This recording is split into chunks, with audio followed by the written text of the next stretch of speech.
Very good afternoon to all of you students. कैसे हैं आप सभी लोग? मैं उम्मीद करता हूँ आप सभी लोग अच्छे होंगे। आपका रिस्पांस देख करके बहुत अच्छा लग रहा है और आपका वॉच आवर भी मैंने देखा वीडियो का अच्छा चल रहा है। लगभग सभी लोग वीडियोस देख रहे हैं, मगर कमेंट सेक्शन में कमेंट मुझे कुछ ही लोगों को देखने को मिल रहे हैं।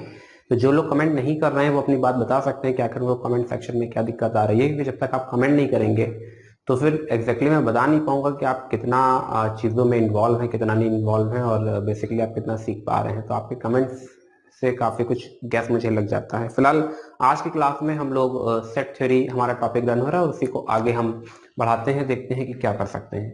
तो सेट थ्योरी, इस सेट थ्योरी में अगर हम देखते हैं तो हमने सीखा इसकी डेफिनेशन अच्छे से आपको समझ आ गई। कई क्वेश्चंस पुट अप किए, ऑलमोस्ट सभी के आपने सही जवाब दिए बिसाइड सिंगल वन, बाकी अच्छा परफॉर्मेंस रहा। इसके बाद में रिप्रेजेंटेशन,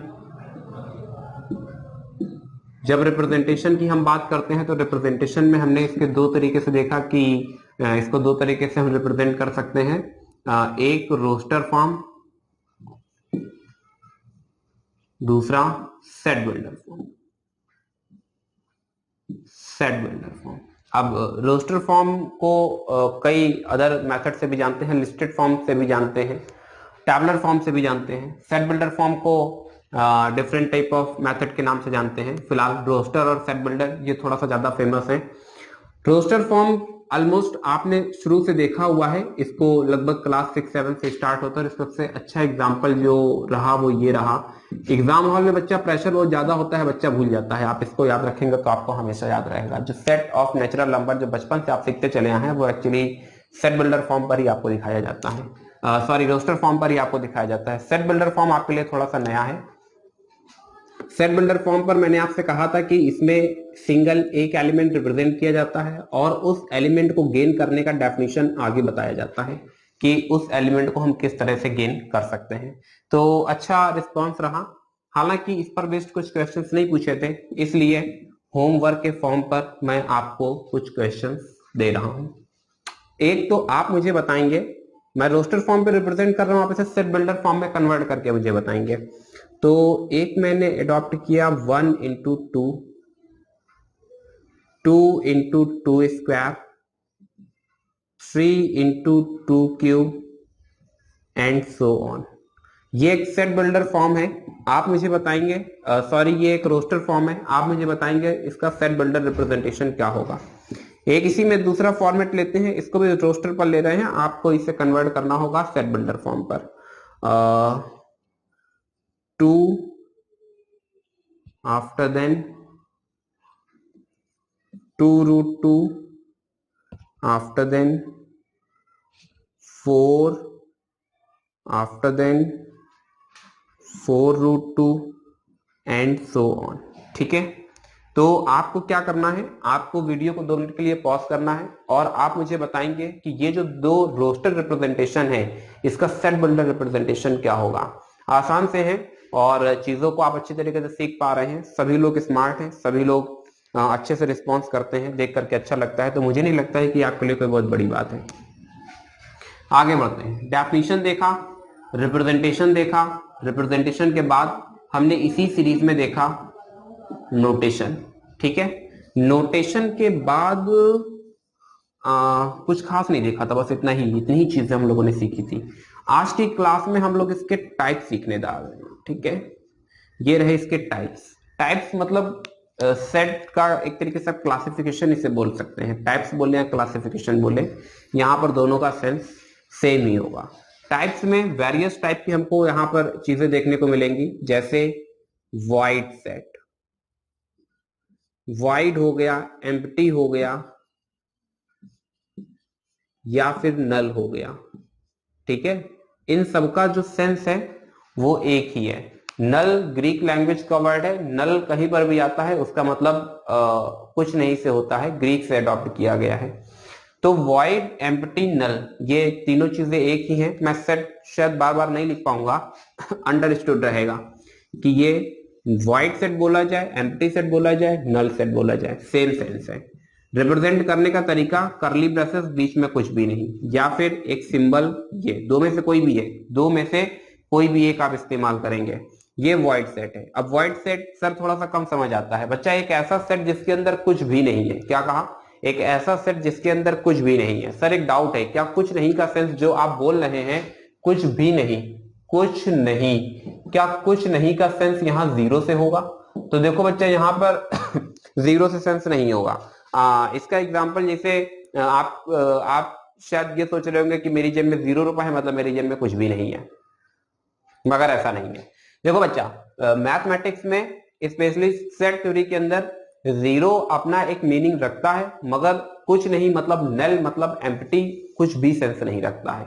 इसका सबसे अच्छा एग्जांपल आपको मैं बताता हूं। जैसे कि दो पर्सन है, ये एक ए है और ये एक बी है, ठीक है, ये एक बंदा ए है और ये है एक बंदा बी, ठीक।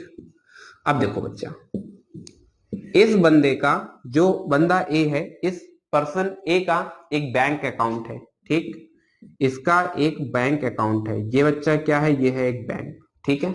इसने जीरो बैलेंस पर, कितने बैलेंस पर? जीरो बैलेंस पर अपना एक अकाउंट ओपन कराया, ठीक। इसको पासबुक मिल जाएगी, ये अपनी सारी फॉर्मेलिटीज को फुलफिल करेगा। फिर क्या है कि इसका अकाउंट तो जीरो बैलेंस पर खुला हुआ है, तो जब इसको पासबुक मिलेगी और जब ये पासबुक को प्रिंट कराएगा बंदा, तो इसकी पासबुक में जो एंट्री होगी उसमें आएगा लिख करके 0.00, ठीक है, ये बैलेंस दिखाएगा। जबकि ये जो पर्सन बी है, इसका कोई भी बैंक अकाउंट नहीं है। अब इसका जब कोई बैंक अकाउंट नहीं है, तो ये अगर पासबुक लेकर के जाता भी है, तो देखो इसका कोई बैंक अकाउंट नहीं है तो उसके पास पासबुक होगी नहीं। फिर भी इन केस अगर ये कहीं से जुगाड़ लगा लेता है, कहीं से मैनेज कर लेता है, इसको एक पासबुक में मिल जाती है, और अब अगर ये पासबुक को प्रिंट कराएगा तो क्या इसकी प्रिंटिंग, जो प्रिंटेड पासबुक होगी उसमें इसका कुछ डिटेल निकल करके आएगा? कुछ डिटेल निकल करके नहीं आएगा। इसकी पासबुक में अगर आप इसकी पासबुक को प्रिंट कराते हैं तो ये वाला जो ब्लॉक है ये एज इट इज एम्प्टी ही रहेगा, उसमें कुछ भी प्रिंट नहीं होगा। तो 0.00 मतलब समझ रहे हो, ये 0.00 इस चीज को रिप्रेजेंट कर रहा है कि person A is a customer of bank this, जो भी बैंक है इस बैंक का ये कस्टमर है। जबकि इसकी पासबुक में कुछ भी नहीं प्रिंट हुआ, तो इससे क्या पता चल रहा है कि ये इस बैंक का कोई भी कस्टमर नहीं है। इसका सबसे अच्छा एग्जाम्पल, जैसे आपके घर में भी कुछ लोगों ने स्टेट बैंक में अकाउंट खुलवा रखा होगा, कुछ लोगों ने पीएनबी में अकाउंट खुलवा रखा होगा। देखो मैं यहाँ पर किसी भी बैंक का प्रचार प्रसार नहीं कर रहा हूँ, जस्ट एज एन एग्जांपल, ठीक है। मेरा इंटेंशन किसी को हर्ट करना नहीं है या ना ही किसी की पब्लिसिटी को बढ़ाना है। तो अगर एक ही पर्सन के 2-3 अकाउंट है, या एक ही घर में 2-3 पर्सन के अलग अलग बैंक में अकाउंट्स हैं, तो आप स्टेट बैंक की पासबुक को लेकर के पीएनबी में चले जाइए, और आजकल तो सब ऑटोमेटिक सिस्टम है। क्या वो प्रिंटिंग मशीन जो है वो बुक पासबुक को प्रिंट करेगी? नहीं प्रिंट करेगी। तो अभी सेंस समझ में आ रहा है? जीरो अपना सेंस रखता है, यानी जीरो है मतलब कुछ है, और उसके पास कुछ भी नहीं है मतलब कुछ भी नहीं है। अभी आपको समझ आ रहा होगा कुछ भी नहीं, यानी नल का सेंस किससे है? नल का सेंस किससे है? इसलिए बच्चा यहाँ पर जब भी आपको करली ब्रेसेस देखने को मिलेगा और करली ब्रेसेस के अंदर कुछ भी नहीं है, तो इसका मतलब वो किसको रिप्रेजेंट करेगा? एम्प्टी सेट को। इसको और भी लिखने का एक तरीका होगा, वो क्या है?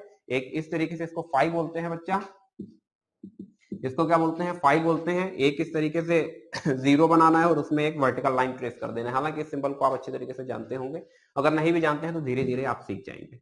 तो कुल मिलाकर के व्हाइट सेट मुझे लगता है कि अच्छी तरीके से समझ आ गया होगा, और इसी के साथ में अब आपको यह भी समझ आया होगा कि सेट थ्योरी के अंदर जीरो अपना सेंस रखता है। मतलब हमने क्या किया, हमने अगर ये लिखा तो इसका मतलब कि सेट के अंदर कुछ है, अब भले ही वो जीरो है मगर कुछ है। जबकि इसके अंदर अभी हमने कुछ भी नहीं रखा हुआ, तो इसका मतलब क्या है कि इसके अंदर कुछ भी नहीं है।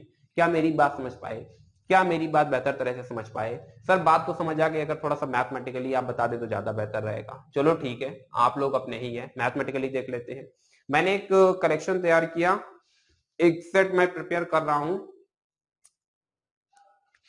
सेट ऑफ मैंने लिखा sorry, set of all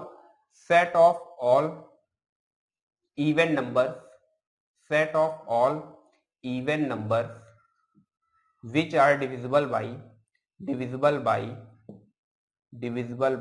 odd numbers। ठीक है, क्या कहा? set of all even numbers which are divisible by odd number, set of all even numbers which are divisible by odd number। अब तुम बताओ, मैं बोल रहा हूं कि उन सभी इवन नंबर्स का सेट बनाइए जो ऑड नंबर से डिविजिबल हो। अब इवन नंबर के बारे में आप सभी लोग अच्छी तरह से जानते हैं। बोलो भाई इवन नंबर क्या होते हैं? आप सब लोग पढ़ करके आए हैं। इवन नंबर क्या होते हैं बच्चा? इवन नंबर वो होते हैं जो 2 से डिविजिबल होते हैं, जैसे 2, 4, 6, 8, जो भी 2 का मल्टीपल है वो सब इवन है। ऑड क्या है? जो 2 से डिविजिबल नहीं है। ऑड की अपनी कोई डेफिनेशन नहीं होती है। ऑड क्या है? जो 2 से डिविजिबल नहीं है वही क्या नंबर्स हैं, ऑड नंबर्स है। अब हम बोल रहे हैं कि किस तरीके के इवन नंबर्स का सेट बनाओ जिनको हम ऑड से डिवाइड कराएं और वो डिवाइड हो जाएं। डिविजिबिलिटी का सेंस मैं आपको पहले भी कई बार बता चुका हूं कि what is the meaning of divisibility. Divisibility मतलब आपको जो रिजल्ट मिलेगा, आप डिवाइड कराने के बाद जो भी आपको आउटपुट मिल रहा है वो हमेशा किसके अंदर जाना चाहिए, इंटीजर के अंदर जाना चाहिए। इसके लिए आप क्या करेंगे, एक आपको वीडियो देखने को मिलेगा मैथमेटिकल इंडक्शन बेस्ड, मैंने 4-5 उसमें वीडियोस पढ़ी हुई हैं, आप देखेंगे वहां पर डिविजिबिलिटी को अच्छे से एक्सप्लेन किया हुआ है। इवन एक डिविजिबिलिटी का केस है, उसी पर्टिकुलर नाम से वो वीडियो पढ़ी है, आप उसको देख लेंगे तो अच्छे से समझ आ जाएगा। पी बाई क्यू को हम तभी डिविजिबल बोलेंगे जबकि यहां से जो एक आपको आउटपुट देखने को मिल रहा है के, वो के एक्चुअली जेड के अंदर जाना चाहिए। बात समझे या नहीं समझे? अगर ये इंटीजर के अंदर जा रहा है तो मतलब डिविजिबल है। जैसे मैंने कहा 2/4, क्या ये डिविजिबल है? तो आपने क्या किया, डिवाइड करा दिया, आपको क्या मिलता है 0.5। क्या ये इंटीजर के अंदर जाता है? नहीं जाता है, मतलब ये क्या है, ये सेट नहीं, सॉरी ये इंटीजर नहीं है। सेम प्रोसेस ये डिविजिबल नहीं है, इंटीजर नहीं बच्चा, ये डिविजिबल नहीं है। सेम प्रोसेस 4/2 की बात करते हैं, 2 से डिवाइड कराते हैं तो क्या मिलता है, 2 मिलता है। क्या 2 जेड के अंदर जा रहा है? बिल्कुल जा रहा है। इसका मतलब क्या है कि 4 इज डिविजिबल बाई 2। तो डिविजिबिलिटी का सेंस समझ आ रहा होगा। फिलहाल यहाँ पर क्या कहा गया, set of all even numbers divisible by odd number, यानी वो सभी इवन नंबर्स का एक सेट प्रिपेयर को जो ऑड से डिविजिबल हो। क्या कभी ऐसा हो सकता है? नहीं हो सकता है। तो बच्चा this is an example of the wide set. ये किसका एग्जांपल है? वाइड सेट का एग्जांपल है। सर अभी भी कुछ कम समझ आता है, एक और एग्जांपल दे दीजिए, एक और एग्जांपल ले लीजिए, एक और एग्जांपल ले लीजिए। और इस बार एग्जांपल हमने लिया, इस बार हमने एग्जांपल ले लिया, इसी का रिवर्स ले लेते हैं।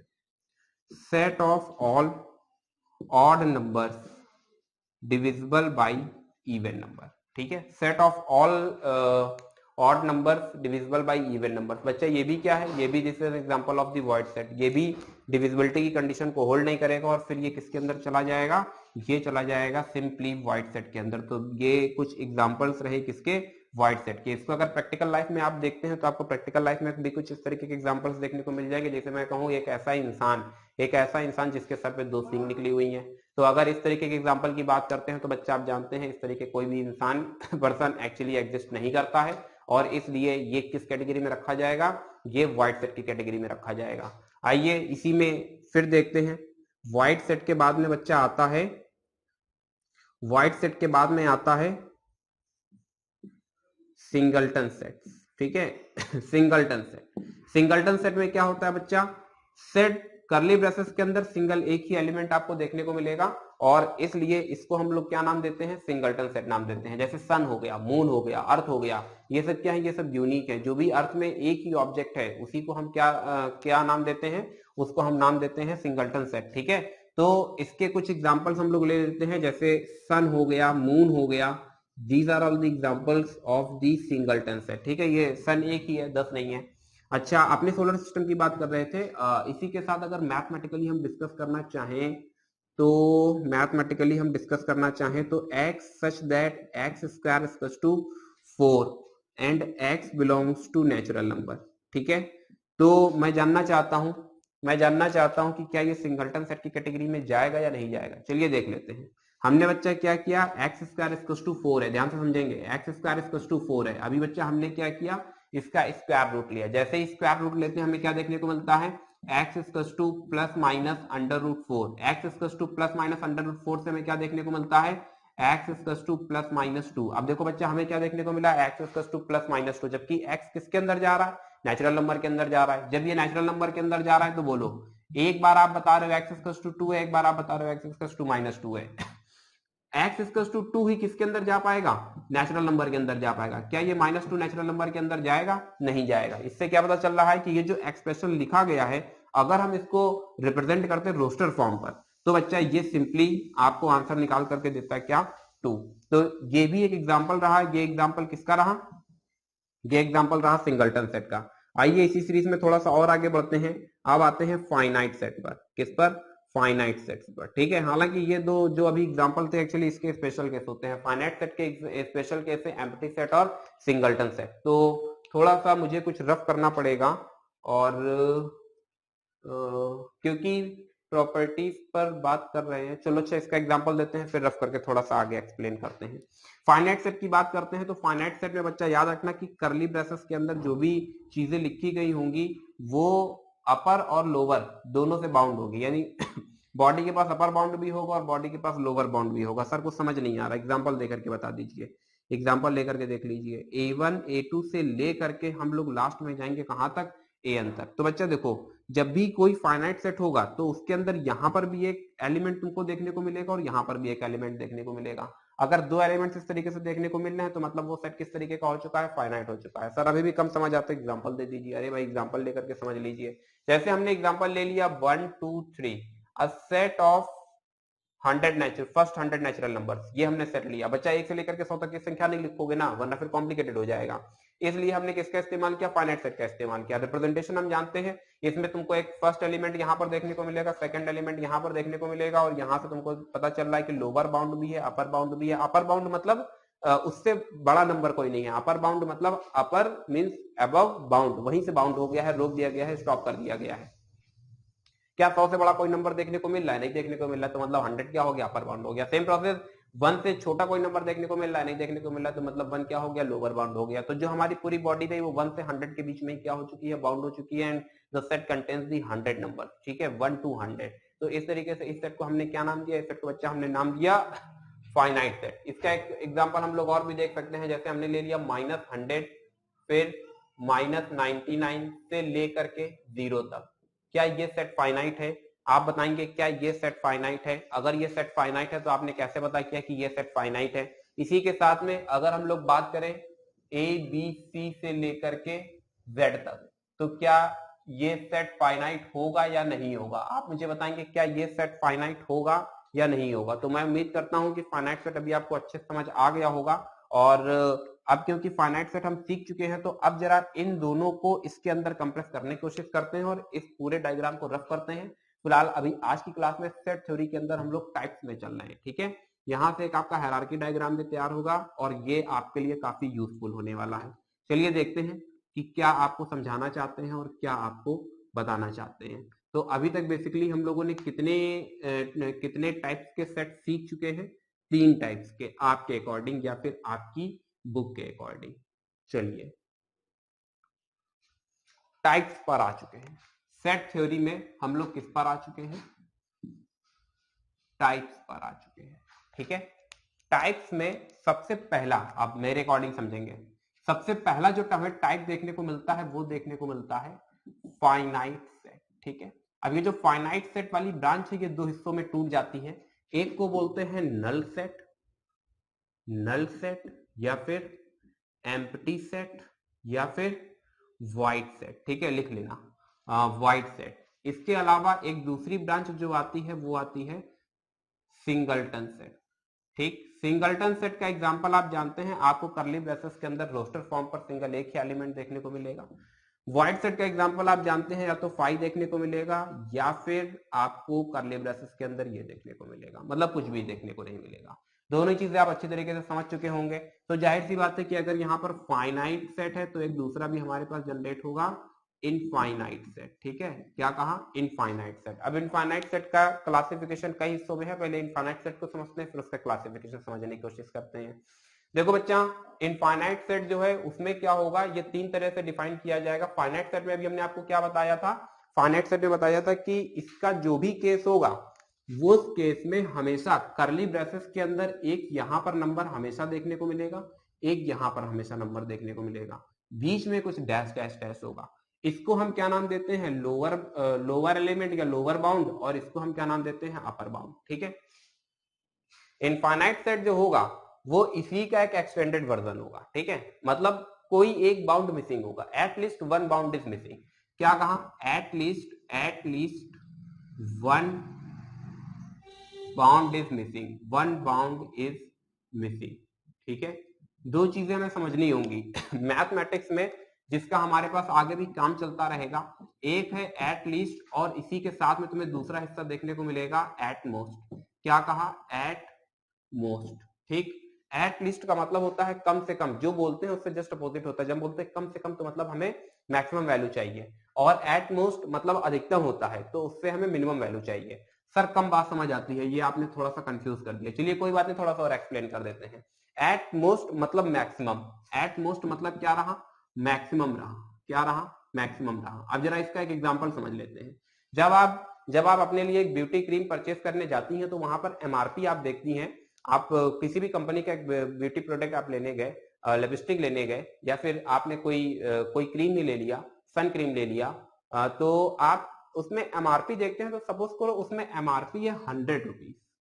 एमआरपी के बगल में देखना वहां लिखा होता है MRP, maximum retail price. Maximum retail price का मतलब यह है कि ये पूरे भारत में अधिकतम 100 रुपए की ही बेची जा सकती है। इससे ऊपर अगर कोई भी दुकानदार बेचता है तो आप फिर जानते हैं जागो ग्राहक जागो के तहत आप उपभोक्ता अदालत में उसके अगेंस्ट केस फाइल कर सकते हैं। फिलहाल एट मोस्ट की हम बात कर रहे थे, तो मैं आपको बता रहा था कि जब भी आप कोई प्रोडक्ट परचेस करने जाते हैं, किसी भी तरह का प्रोडक्ट हो, आप वहां पर देखते हैं लिखा होता है एमआरपी। एमआरपी का मतलब ये होगा कि ये अधिकतम इतने पर ही बिकेगा, यानी मैक्सिमम रिटेल प्राइस। वर्ड क्या देखने को मिला, मैक्सिमम देखने को मिला। अब अच्छा देखो एमआरपी वहां पर 100 रुपीज और सपोज करो आपको 50 में दे रहा है, यानी 50% डिस्काउंट पर, क्या आप नहीं लेंगे? आप बिल्कुल ले लेंगे। तो अभी मेरी बात समझे, मैं यही बता रहा था। मैक्सिमम जब जब एट मोस्ट वर्ड इस्तेमाल किया जाएगा, मतलब अधिकतम की बात की जा रही है, तो मिनिमम लेते हैं, मतलब जितना कम में मिलेगा वो हम ले लेंगे। सपोज करो एमआरपी 100 रुपीज है लेकिन फ्री में ही बांटा जा रहा है, क्या आप नहीं लेंगे? आप बिल्कुल परचेस कर लेंगे। तो ये था केस किसका, एट मोस्ट का। अब जरा एट लिस्ट की बात कर लेते हैं। एट लिस्ट का मतलब क्या है? एट लिस्ट मतलब इसको मिनिमम से भी बोलते हैं। एट लिस्ट मतलब किससे जाएगा, मिनिमम से जाएगा। एट लिस्ट मतलब किससे जाएगा, मिनिमम से जाएगा। और याद रखेंगे मिनिमम जितना जितना कहा जा रहा है उतना या फिर उससे ज्यादा। अब देखो जस्ट है अपोजिट, मिनिमम कहा गया मतलब कम से कम की बात की जा रही है, लेकिन हम बात अधिकतम की कर रहे हैं। सर अभी भी कम समझ आता है, एक एग्जांपल देकर के समझा दीजिए, एग्जांपल लेकर के समझ लीजिए। लॉकडाउन लगा हुआ है, काफी टाइम से आप लोग घर से बाहर निकल नहीं पा रहे हैं, सभी लोग घर में क्या है, बोर हो रहे हैं। अभी क्या है, लॉकडाउन हट गया है, तो फिर अभी लोग थोड़ा सा आवागमन चालू हो गया है, मेगा मॉल्स हमारे खुल चुके हैं। अब आप लोगों के दिमाग में आया कि चलो ठीक है, ऐसा करते हैं कि हम लोग जेड स्क्वायर घूमने चलते हैं। ठीक है, अब ऐसे ही ले रहे हैं, ये नहीं सोचना कि वहां का कुछ प्रचार प्रसार कर रहे हैं। तो आप जेड स्क्वायर विजिट करना चाहते हैं। आप जेड स्क्वायर विजिट करने के लिए आपने अपने घर में अब ये डिमांड रखी that we are 4 friends and we want to visit the Z square. ठीक है, अभी आप लोग बड़े हो गए हैं, घर वालों ने भी सोचा कि हाँ ठीक है, आप बड़े हो गए हैं तो फिर आपको भी विजिट करना चाहिए, बहुत दिनों से घर में ही है। तो इसके लिए आपने उनसे की कुछ डिमांड। अब भैया डिमांड किस चीज की करोगे? डिमांड करोगे विटामिन एम की। विटामिन एम मतलब मनी। अब क्योंकि मनी नहीं होगा तो वहां तक जाएंगे कैसे? घर ने पूछा ठीक है कितना रुपए चाहिए, आपने अपनी डिमांड रखी, आपने कैलकुलेट किया कि 20 रुपए आने का 20 रुपए जाने का है, देयर आर 40 रुपीज। और 40 आफ्टर देन मतलब एटलीस्ट आपने कंसीडर किया कि 40 रुपए तो कम से कम चाहिए ही चाहिए, मतलब केवल आना और जाना। इसके अलावा फिर अगर आप वहां कुछ शॉपिंग करते हैं, कुछ खाते हैं पीते हैं, तो उसके लिए हमें अलग से मनी चाहिए। कुल मिलाकर के हमारा टारगेट अगर केवल इतना है कि हम जेड स्क्वायर तक जाएं और उसे विजिट करके चले आए बगैर कुछ खाए पिए, तो फिर हमारे पास कितना अमाउंट होना चाहिए? हमारे पास 40 रुपीज मिनिमम में होने चाहिए। आपने घर में डिमांड रखी कि कम से कम 40 रुपए हमको चाहिए अगर आप चाहते हैं कि हम वहां पर विजिट करके आए। ठीक, तो घर वालों को लगा कि यार बहुत दिनों से आप हो, उन्होंने आपको 400 रुपए दे दिए, आप क्या मना कर देंगे? नहीं नहीं भाई, हमने तो 40 की डिमांड की थी, अब 400 रुपए नहीं लेंगे। आप ले लेंगे। सपोज करो आपने फादर से 400 की डिमांड की, फादर ने आपको 400 रुपीज पे कर दिए, और इसके बाद में फिर जब आप चलना शुरू किए तो आपकी मदर ने सोचा कि बिटिया बहुत दिनों से घर में है, बिटिया को कुछ और अमाउंट दे दिया जाए। आपकी मदर ने एक 500 का नोट भी आपको दे दिया, क्या आप नहीं लेंगे? आप ले लेंगे। अरे घर से निकल ही रहे थे कि भैया भी दिख गया, भैया ने सोचा छुटकी बहुत दिनों से घर में पड़ी हुई है, चलो ठीक है थोड़ा सा हो हल्ला भी जाके कर लेगी। भैया ने आपको पूरे के पूरे 5000 रुपीज दे दिए, बोले जाके कुछ शॉपिंग भी कर लेना, अपने लिए कुछ परचेस कर लेना। तो क्या आप लेने से मना कर देंगे? अरे भैया आप बिल्कुल ले लेंगे। लेकिन आपकी डिमांड कितने की थी? आपकी डिमांड थी 40 रुपीज की। ओवरऑल अभी आपको अमाउंट कितना मिल चुका है आप देख रहे हैं। अभी मेरी बात समझ आई? जितना कहा जाता है उतना, जितने जितने की हमने डिमांड की, एटलीस्ट जितना कहा जा रहा है उतना हमको चाहिए, और उससे अबव जितना भी मिलेगा हम सब एक्सेप्ट करेंगे। अरे भैया 5000 के हमको 5 लाख दे दोगे, हम वो भी ले लेंगे। बात समझे या नहीं समझे? फिलहाल अगर आपसे इसी जगह पर आपने डिमांड की 40 रुपीज की और आपसे कहा जाए कि बेटिया ये 20 का नोट पकड़ो और जाना हो तो जाओ, नहीं तो घर में बैठो, क्या आप जाएंगे? बच्चा आप नहीं जाएंगे। क्यों नहीं जाएंगे? क्योंकि आपकी मिनिमम रिक्वायरमेंट कितनी है? 40 रुपीज की है। अब अगर उससे भी कम हो जाएगा तो फिर आप सर्वाइव ही नहीं कर पाएंगे। इसलिए एट लीस्ट में केस समझ आ गया होगा, जितना कहा जाता है उतना हमको चाहिए ही चाहिए, उससे अब हमें जितना भी मिलेगा वो सब कुछ हम एक्सेप्ट करेंगे। फिलहाल मुझे लगता है कि ये केस अभी आपको समझ आ गया होगा। अब यहां से कहा जा रहा है at least one bound is missing. तो at least one bound is missing मतलब बाउंड से अभी मैंने बताया दो तरीके के बाउंड होते हैं, एक लोअर बाउंड एक अपर बाउंड। अब यहां पर एक वर्ड इस्तेमाल कर दिया गया eight least one. Eight least one का मतलब समझ रहे हैं, या तो लोअर बाउंड मिसिंग हो या अपर बाउंड मिसिंग हो या दोनों बाउंड मिसिंग हो। ये ओवरऑल इसकी डेफिनेशन रही। अब इसके कुछ एग्जांपल्स हम देख लेते हैं। जैसे सबसे पहला सेट ऑफ नेचुरल नंबर ही हमने ले लिया। कौन सा नंबर ले लिया? सेट ऑफ नेचुरल नंबर ले लिया। अरे बच्चा 1 2 3 एंड सो ऑन। देखो जरा, क्या यहां पर लोअर बाउंड है? बिल्कुल है, 1 1 से छोटा नंबर कोई नहीं देखने को मिल रहा है। क्या यहां पर अपर बाउंड है? भैया अपर बाउंड तो मिसिंग है। मतलब ये किस कैटेगरी में चला जाएगा? इनफाइनाइट सेट की कैटेगरी में चला जाएगा। इसी में अगर हम दूसरा केस ले लेते हैं और इसको बोलते हैं जेड निगेटिव। क्या कहा? Z negative. Set of all negative integers. क्या कहा? Set of all negative integers. हमें यहां से क्या देखने को मिलेगा बच्चा? -1 -2 -3 एंड सो ऑन। ये बच्चा किसका एग्जांपल है? ये एग्जांपल है इनफाइनाइट सेट का। हालांकि यहां पर अगर हम देखते हैं तो हमारे पास अपर बाउंड है। आप जानते हैं नेगेटिव में जैसे जैसे नंबर्स बढ़ते हैं वो एक्चुअल में छोटे होते हैं। जैसे मैं पूछूं -1 और -10 में कौन सा बड़ा, तो आप बताएंगे -1 बड़ा है। क्यों? क्योंकि ओरिजिन से जब भी हम एलएचएस की तरफ बढ़ते हैं तो नंबर्स एक्चुअल में छोटे हो जाते हैं। फिलहाल आगे देखते हैं।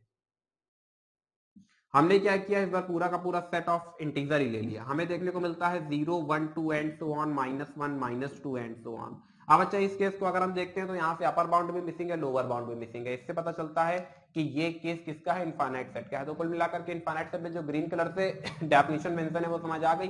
Eight least one bound is missing. Eight least one bound is missing का मतलब समझ आ गया भैया, कम से कम एक मिस होना चाहिए। या तो ये मिसिंग है या ये मिसिंग है, और कम से कम एक मिस होना चाहिए। तो अधिकतम जितने मिलेंगे सब ले लेंगे, तो अधिकतम में कितने मिस हो सकते हैं? अरे भैया जब बाउंड ही दो होते हैं, लोअर और अपर, तो मैक्सिमम में दो ही बाउंड मिस हो सकते हैं। तो यहाँ पर आ गए तो ये दोनों ही बाउंड मिस हो गए। बात समझे या नहीं समझे? फिलहाल मैं उम्मीद करता हूँ कि चीजें अभी आपको अच्छी तरह से समझ आ रही होंगी। आगे बढ़ते हैं और आगे समझने की कोशिश करते हैं। अब अच्छा ये जो इनफाइनाइट सेट है, अभी इनफाइनाइट सेट की कैटेगरी डिस्कस कर लेते हैं। हालांकि अब ये थोड़ा सा आईआईटी लेवल का टॉपिक चला जाएगा, फिर भी डिस्कस करना चाहते हैं आप लोगों के साथ में। तो जो इनफाइनाइट सेट है वो असल में दो हिस्सों में डिवाइड हो जाता है। एक को बोलते हैं काउंटेबल, एक को बोलते हैं काउंटेबल सेट, और एक को बोलते हैं अनकाउंटेबल सेट। अनकाउंटेबल सेट, ठीक है।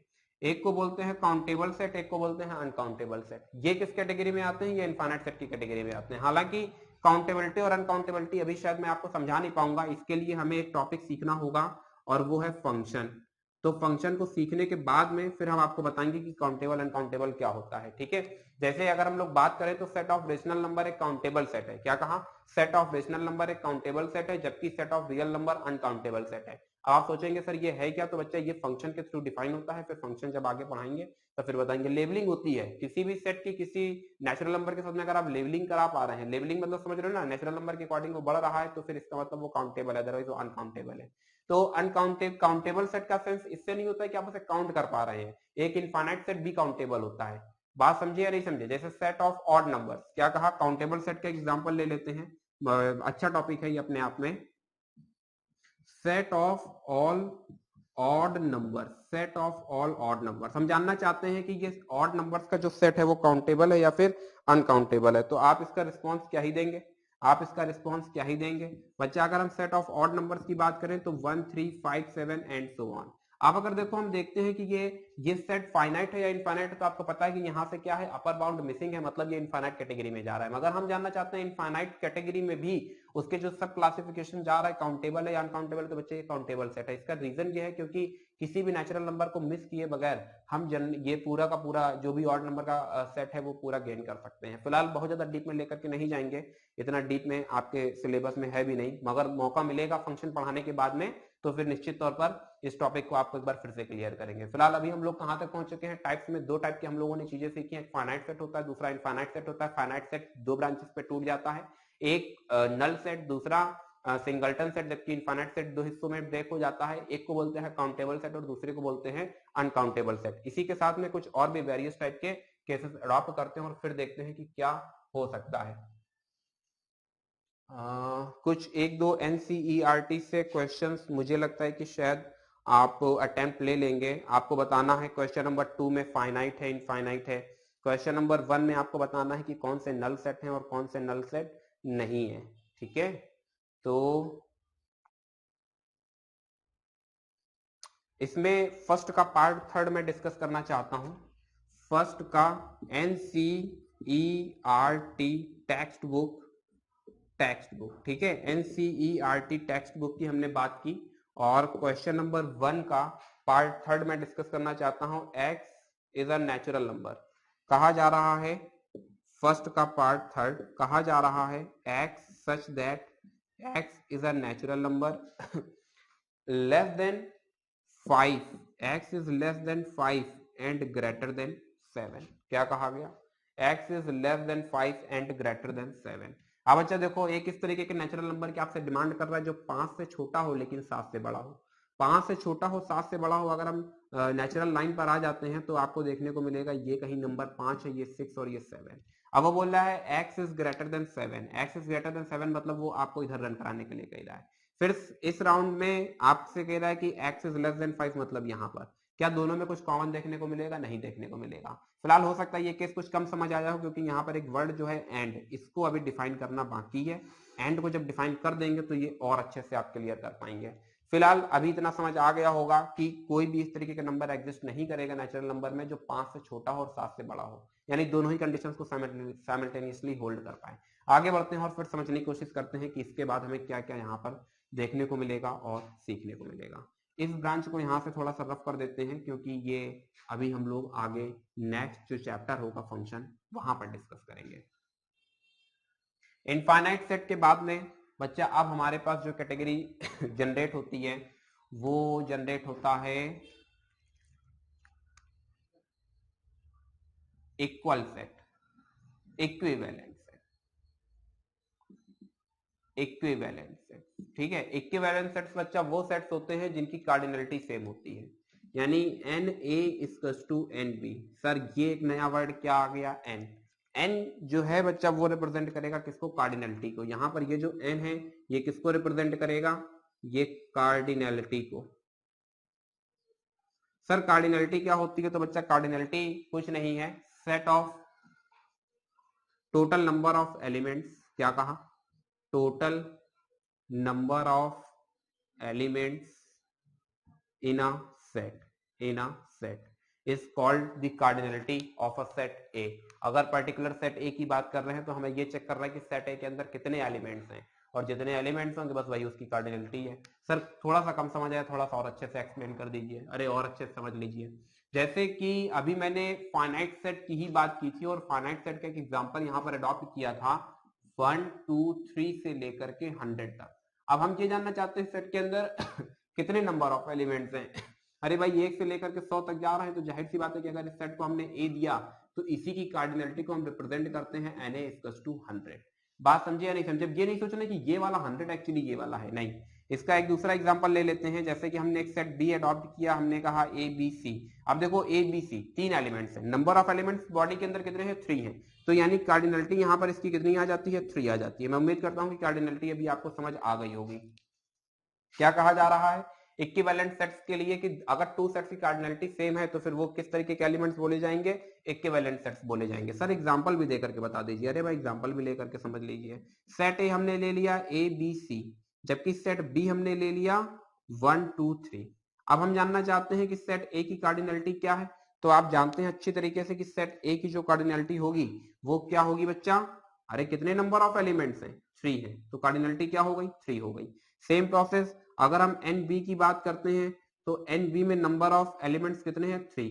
तो हमने देखा कि कार्डिनलिटी दोनों नंबर्स की सेम है, मतलब ये दोनों ही सेट्स किस तरीके के हैं, इक्विवेलेंट सेट्स हैं। मैं उम्मीद करता हूं कि इक्विवेलेंट सेट्स अच्छी तरीके से समझ आ गया होगा। इसी के साथ में एक ब्रांच और डिस्कस करते हैं जिसको हम बोलते हैं इक्वल सेट्स। क्या कहा, इक्वल सेट्स। ठीक है, इक्वल सेट्स के पास 2 कंडीशंस होंगी, एक तो इक्विवेलेंट वाली कंडीशन होगी यानी Na plus NB, Na equals to NB, cardinality of set is same as the cardinality of set B। इसी के साथ में एक प्रॉपर्टी इसको और दी जाएगी जिसमें कहा जाएगा corresponding elements are also equal. ठीक है, जो करस्पॉन्डिंग एलिमेंट्स होंगे वो भी क्या होने चाहिए, इक्वल होने चाहिए। सर ये बात थोड़ी सी कम समझ आती है क्योंकि ये ऊपर वाला तो आपने एक्सप्लेन कर दिया, तो नीचे वाली बात जरा कम समझ आती है। चलिए देख लेते हैं नीचे वाली बात में क्या बात कही जा रही है। तो बच्चा corresponding elements are also equal का मतलब ये हुआ कि एक सेट बी ये रहा और एक सेट सी हमने ये ले लिया सी बी ए, ठीक है। अब क्या बी और सी आपस में इक्वल हैं? बच्चा बिल्कुल इक्वल है, क्योंकि ऑर्डर का कोई सेंस नहीं होता है, ठीक है। सेट थ्योरी में ऑर्डर का कोई सेंस नहीं है। बात समझे या नहीं समझे? यहां पर ए बी सी लिखे या फिर सी बी ए लिखे या फिर बी ए सी लिखे, ये सब एक ही चीज है। तो इसका मतलब कि अगर हम इस सेट की कार्डिनलिटी पता करते हैं तो यहाँ पर नंबर ऑफ एलिमेंट्स 3 है, इस सेट की कार्डिनलिटी पता करते हैं तो यहाँ भी नंबर ऑफ एलिमेंट्स 3 है, और दोनों ही कार्डिनलिटी सेम हो चुकी, तो पहली कंडीशन होल्ड हो रही है। साथ ही साथ हमने देखा कि जो एलिमेंट इसके अंदर है वही इसके अंदर है, तो इसका मतलब कि करस्पॉन्डिंग एलिमेंट्स भी किस तरीके के हो चुके हैं, इक्वल हो चुके हैं। और इससे ये हमको पता चलता है कि ये बच्चा जो चल रहा है, ये बी और सी, ये दोनों किस तरीके के सेट्स हो चुके हैं, ये दोनों इक्वल सेट्स हो चुके हैं। ये देखो ये दोनों इक्वल सेट्स हैं, ये इक्विवेलेंट सेट रहा, ये इक्वल सेट रहा। तुम्हारे लिए HW है, तुम बताओगे कौन किसके अंदर कंटेन हो सकता है, तुम बताओगे विच स्टेटमेंट इज करेक्ट, ठीक है। स्टेटमेंट में लिख रहा हूं, every equivalent set are equal, every equivalent sets are equal, ठीक है। जो भी इक्विवेलेंट सेट्स हैं क्या वो इक्वल सेट्स बोले जाएंगे या नहीं बोले जाएंगे, या फिर इसी में इक्विवेलेंट सेट्स आर इक्वल और फिर इक्वल सेट्स आर इक्विवेलेंट, ठीक है। तुम बताओगे विच ऑप्शन इज करेक्ट, कौन सा ट्रू फॉल्स में आप जवाब देंगे, ट्रू फॉल्स, ठीक है। यहां पर लिखा गया है इक्विवेलेंट सेट्स आर इक्वल, क्या ये बात सही है? यहां लिखा गया है इक्वल सेट्स आर इक्विवेलेंट, क्या ये बात सही है? आपको रीजन भी देना होगा किस सिचुएशन पे जो भी बात आपकी होल्ड हो रही है वो किस सिचुएशन में होल्ड हो रही है, ठीक है। ये आपको इक्वल सेट्स बता दिया है, ये आपको यहाँ पर इक्विवेलेंट सेट्स बता दिया है। फिलहाल आगे बढ़ते हैं इसी सीरीज में और अब देखते हैं कि हम लोग क्या कर सकते हैं। हम लोग कहां तक पहुंच चुके हैं, कार्डिनलिटी तक सीख चुके हैं। कार्डिनलिटी में आपको बता दिया गया है कि total number of elements in a set. फिलहाल सबसेट की थ्योरी बाद में शुरू करते हैं, अभी देखते हैं कि हमारे जो बुक है उस बुक में हम लोग कहां तक पहुंच पा रहे हैं।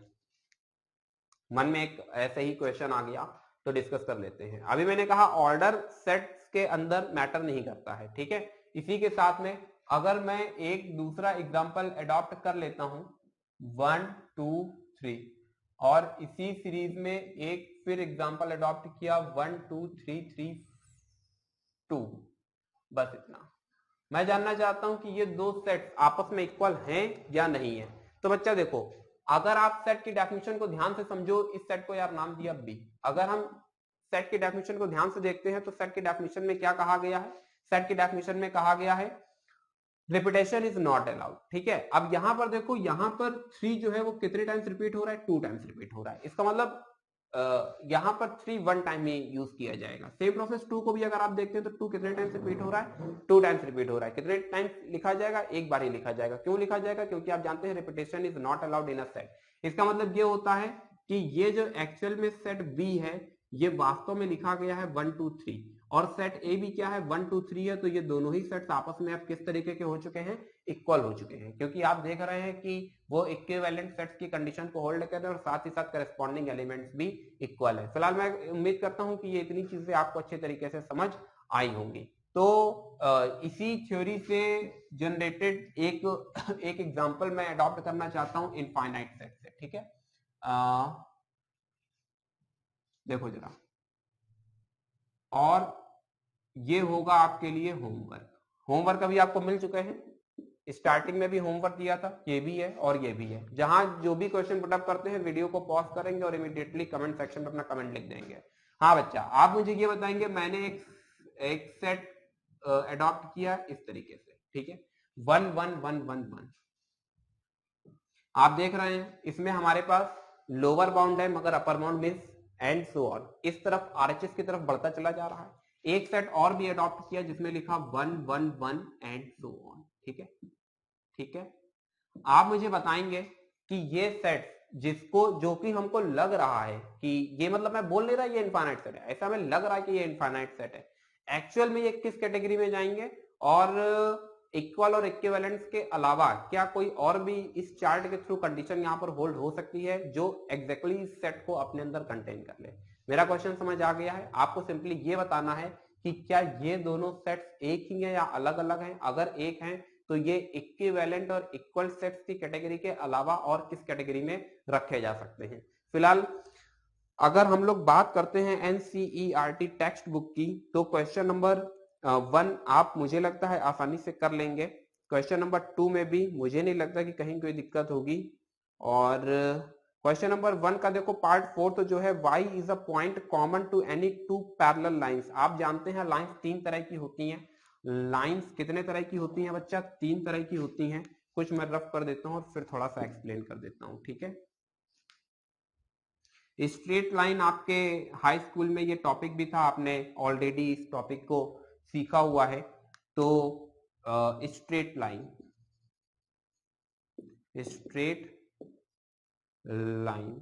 ठीक है। अब स्ट्रेट लाइंस की अगर हम बात करते हैं तो स्ट्रेट लाइंस एक्चुअली 3 हिस्सों में डिवाइड हो जाती हैं। एक को बोलते हैं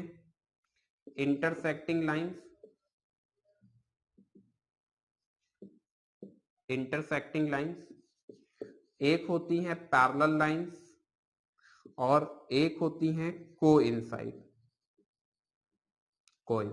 इंटरसेक्टिंग जो लाइंस होती हैं फिर वो आगे 2-3 हिस्सों में डिवाइड होती हैं। फिलहाल अभी टॉपिक हमारा स्ट्रेट लाइन नहीं है, फिर जब इस चैप्टर को पढ़ाएंगे तब यहाँ पर डिटेल में डिस्कस करेंगे। पैरेलल लाइंस और कोइंसाइड लाइंस की बात सुन लेते हैं। पैरेलल लाइंस मतलब आप समझ रहे हैं कि दो लाइंस पैरेलल हैं तो उनके बीच में एक कॉमन गैप आपको देखने को मिलेगा। जो कोइंसाइड लाइंस होती है बच्चा वो एक के ऊपर एक ओवरलैप कर जाती है, एक के ऊपर एक चढ़ जाती है, ठीक है। ये जो ग्रीन से लिखा हुआ है और इसी के बाद ये जो ब्लू से इसी के ऊपर एक लाइन आपको देखने को मिल रही है, ये बात समझ गए। इसी ग्रीन के ऊपर ये ब्लू से एक जो लाइन है इनको बोलते हैं कोइंसाइड लाइंस। सर कम समझ आता है आखिरकार इस तरीके की लाइंस कैसे एग्जिस्ट कर सकती हैं। चलिए जरा देख लेते हैं। हमने बात की x plus y equals to 2, 2x plus 2y equals to 4 और हम पूछे इसका सोल्यूशन क्या है, तो आप बताएंगे कि इसका सोल्यूशन वास्तव में क्या होगा। जबकि हमने यहां पर बात की x plus y equals to 2 और x plus y equals to 4, आप बताएंगे इनका सोल्यूशन क्या है और इनका सोल्यूशन क्या है। आप स्ट्रेट लाइन सीख करके आए हैं इसलिए एटलीस्ट आप सोल्यूशन तो मुझे कमेंट सेक्शन में बता ही सकते हैं, फिर उसके आगे कहानी मैं आपको बताऊंगा क्या है। हमारा ये टॉपिक नहीं है, यहाँ पर पैरेलल लाइंस की बात की गई इसलिए थोड़ा सा एक्सप्लेन कर दिया, फिर जब स्ट्रेट लाइन चैप्टर पढ़ाएंगे तो वहां डिस्कस करेंगे। अब वो कह रहा है कि दो पैरेलल लाइंस के बीच का एक कॉमन पॉइंट, बच्चा कोई कॉमन पॉइंट मिलेगा ही नहीं। अब इंटरसेक्टिंग लाइंस हैं, ये इस पॉइंट पर इंटरसेक्ट कर रही है तो ये एक हमें वो कॉमन पॉइंट मिल रहा है जो एक्चुअली इस लाइन और इस लाइन दोनों को सेटिस्फाई कर रहा है। मेरी बात मुझे लगता है कि आप समझ चुके हैं।